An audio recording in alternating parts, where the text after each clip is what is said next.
தமிழக முன்னாள் முதல்வர் செல்வி ஜெயலலிதா அவர்களின் 77வது பிறந்த நாளை முன்னிட்டு பல்லடம் பேருந்து நிலையம் முன்பு அவரது திருவுருவ படத்திற்கு பல்லடம் சட்டமன்ற உறுப்பினர் MSM ஆனந்தன் பங்கேற்று அவரது தலைமையில் ஏராளமானோர் அதிமுகவை சேர்ந்த நிர்வாகிகள் மலர் தூவி மரியாதை செய்து பொதுமக்களுக்கு அன்னதானம் வழங்கினர்.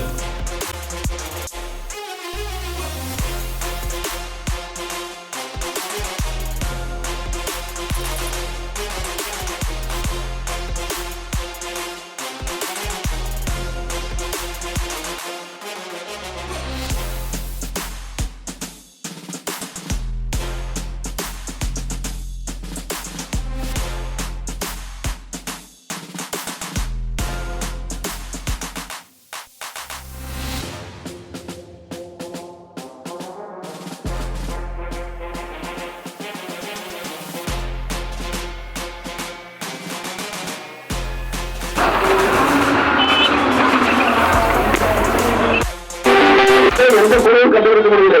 அவரை மோசமான ஆட்சி நடைபெற்றுக் கொண்டிருக்கிறது. பல்லடத்திலே கஞ்சா பெருகிவிட்டது. பத்திரிகையாளர்களே இவருக்கு எல்லாம் தெரியும். இரவில் பார்த்தீங்கன்னா 4 பேர் 5 பேர் பிடிக்கிறாங்க. 20 ரூபா 50 ரூபா பிடிக்கிறாங்க. ஆனா 3 ரூபா 4 ரூபா பிடிச்சிட்டு அவங்க அனுப்பிச்சு விட்டுறாங்க. அந்த அளவுக்கு மோசமான ஆட்சி நடைபெற்றுக் கொண்டிருக்கிறது. ஆனால் அம்மா பெருமையார் என்று நாம் சமணம் இருப்போம். புரட்சித் தலைவர் அம்மாவின் ஆட்சி, புரட்சித் தலைவர் எம்ஜிஆர் ஆட்சி, புரட்சித் தலைவர் மாண்புமிகு அண்ணன் எடப்பாடியாரின் தலைமையிலே 2020 அமையும் என்று ஒரு சமணம் வைப்போம். புரட்சித் தலைவர் எம்ஜிஆர் நாமம் வாழ்க, புரட்சித் தலைவர் அம்மா நாமம் வாழ்க, புரட்சித் தலைவர் அண்ணன் எடப்பாடியார் ஒழுங்கிய வளர்க, அனைத்து அண்ணா திராவிட முன்னேற்ற கழகம் வளர்க வளர்க.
லைனா வாங்க.